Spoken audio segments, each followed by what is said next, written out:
El presidente ejecutivo de Mexicanos Primero, una organización no gubernamental que se dedica a estudiar los temas educativos de nuestro país, David Calderón, está en el estudio de Despierta. Muchas gracias, David, por venir. Muchas gracias, Carlos. Encantado de estar por acá. A ver, cuando escuchamos de pronto estas palabras con las que la SEP evalúa a los alumnos, ¿qué quiere decir? ¿Que no saben multiplicar, que no saben hacer qué los estudiantes cuando terminan ya la secundaria? Así es un gravísimo problema de inclusión. Están incluidos en la escuela, pero excluidos del aprendizaje. Entonces, en este país estamos dejando fuera al grueso de la población. Incluso cuando tú ves el privilegio socioeconómico, en las escuelas privadas, los resultados de matemáticas, que son el insuficiente, porque hay que ser honestos, el nivel 1 es insuficiente, no alcanzas el mínimo aceptable, llega al 37%. Entonces, en una escuela privada, después de todos los años de tu escolaridad básica, eso significa que en este país estamos incumpliendo con lo que establece el artículo 3º. Se hizo la reforma legal, pero la reforma en las aulas está apenas incipiente y está todavía, en muchos sentidos, bajo fuego, en peligro, mal implementada. Tenemos un grave problema. ¿Qué tipo de ejercicios son los que no son capaces de hacer los chavos de tercero de secundaria después de estar, ¿qué?, 9 años en la escuela? Sí, este tipo de ejercicios, por ejemplo, de una álgebra muy básica, en donde te dicen, por ejemplo, 3y más 2x es igual a 10, ¿no? Entonces, entonces despejar los valores que serían 3 y 2, esto no lo logran hacer sencillamente. ¿Con fracciones, por ejemplo? Con fracciones no pueden, por ejemplo, multiplicar un cuarto por ¿no? un décimo. Cosas de este tipo, ¿no? Se confunden.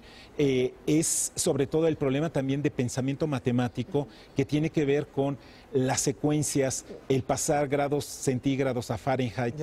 Es decir, en general es como si, por ejemplo, los que están en tercero de secundaria terminando estuvieran en quinto de primaria. En quinto de primaria. Que además uno piensa, eso, sí, para tener una imagen es eso. David, que además uno piensa, si, digamos, estos niños no nada más no van a competir en el mundo, ¿no? Ni siquiera van a estar lo suficientemente capacitados como para sumarse a la fuerza de trabajo que México necesita. Entonces ahí es cuando te das cuenta que el asunto es realmente trágico. Es muy delicado porque entonces no van a estar en trabajos que generen valor y se va a una cadena enorme de consecuencias sociales muy graves. No van a ser contribuyentes porque no van a tener trabajos estables, entonces la seguridad social va a ser cada vez más cara. Es decir, las consecuencias sociales, las consecuencias cívicas. Y de inequidad, ¿no? Alguien que, por ejemplo, cuando ves los resultados de lectura, no logran interpretar no el mensaje central del texto, sino cuáles son los personajes del texto. Entonces, leen una página y dices, ¿quiénes son los personajes? Así es. Entonces, imagínate, ante una propuesta política, ahora que estamos en año de elecciones, es tan fácil que una población no educada se vaya con las impresiones, se vaya con el primer asunto que les conmueva, pero no algo que les permita pensar. ¿Hasta dónde no es solo un asunto de falta de capacidad de enseñanza y aprendizaje, sino también de rigor y de disciplina, en donde muchos maestros prefieren pasar a los alumnos al grado siguiente sin que realmente cumplan por amenazas, por extorsiones, por lo que sea? ¿Hasta dónde esto cuenta también? Cuenta muchísimo, porque justamente no estamos haciendo una auditoría de la capacidad neurológica de los chicos.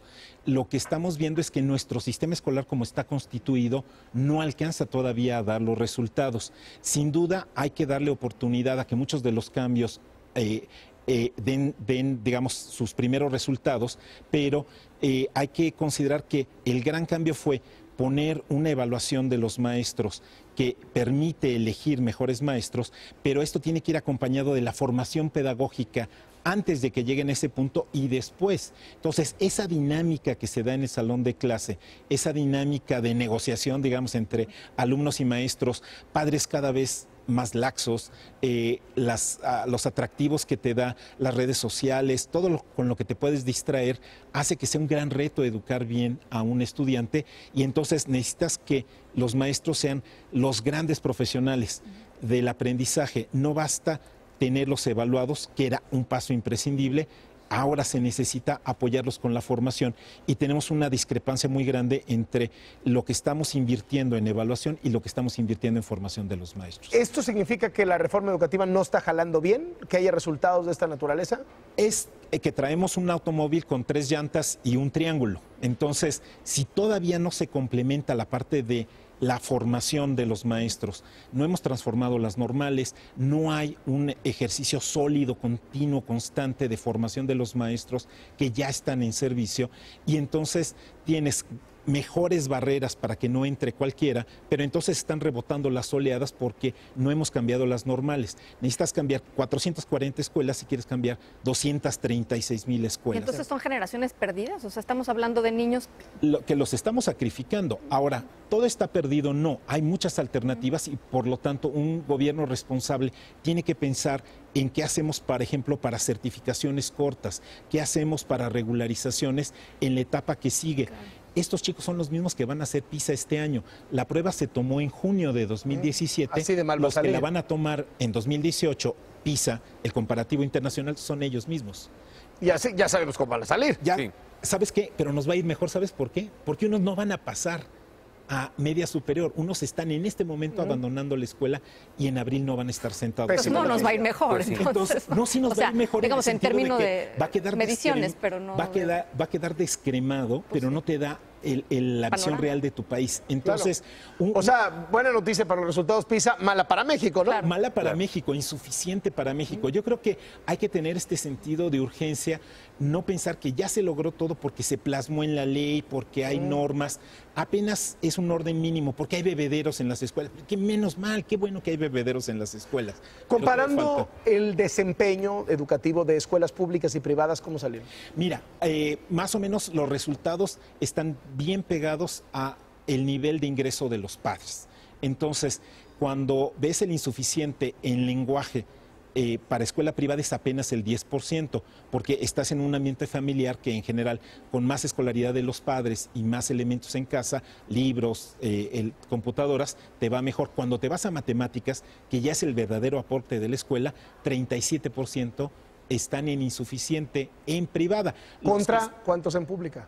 Contra 64 en pública. Entonces es poquito menos del doble, pero es todavía enorme. Muchísimo. Es muchísimo. Es decir, hay un chorro de familias que están gastándose una lana en la escuela privada y sus hijos están saliendo con resultados casi igual de pobres. Y tus resultados de lengua son los resultados de un picnic.